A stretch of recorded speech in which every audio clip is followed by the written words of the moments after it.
도널드 트럼프 전 대통령이 이딴 말실수로 고령 리스크에 휩싸였습니다.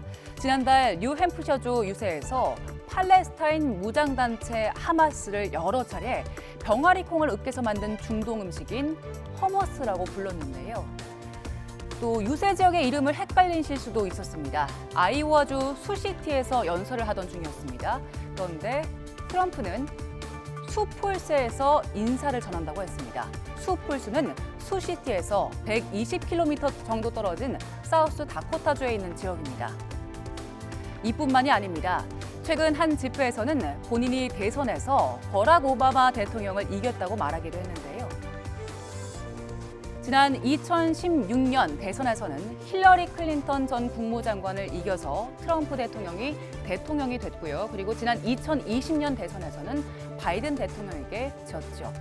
트럼프와 오바마는 대선에서 맞붙은 적이 없습니다.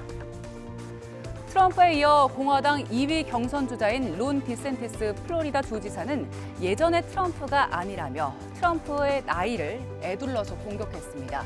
사실 고령 리스크에서는 자주 말실수를 한 바이든 대통령이 더 불리했었지요. It's hard to tell, but he's clearly losing the war in Iraq. He's losing the war at home. 네, 들으신 것처럼 우크라이나를 이라크로 혼동해서 잘못 말하는가 하면 God save the Queen, man. 지난해 서거한 고 엘리자베스 2세 영국 여왕을 가리키는 듯한 발언도 했고요.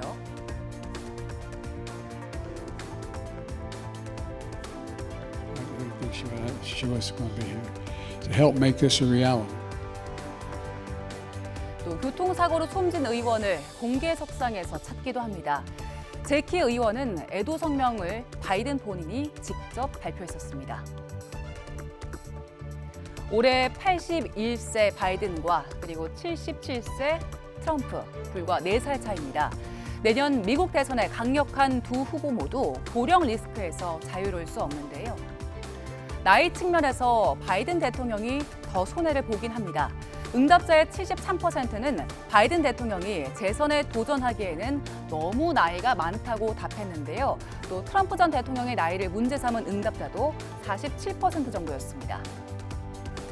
트럼프는 자신도 77세, 고령이란 점을 의식한 듯 바이든의 나이가 전혀 많은 게 아니라고 했습니다. 그러면서 나이보다는 무능한 게 문제라며 바이든을 저격했습니다.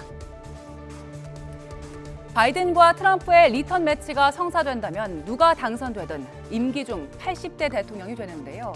나이는 숫자에 불과하다지만 고령 리스크는 두 사람 모두 극복해야 할 과제가 될 걸로 보입니다.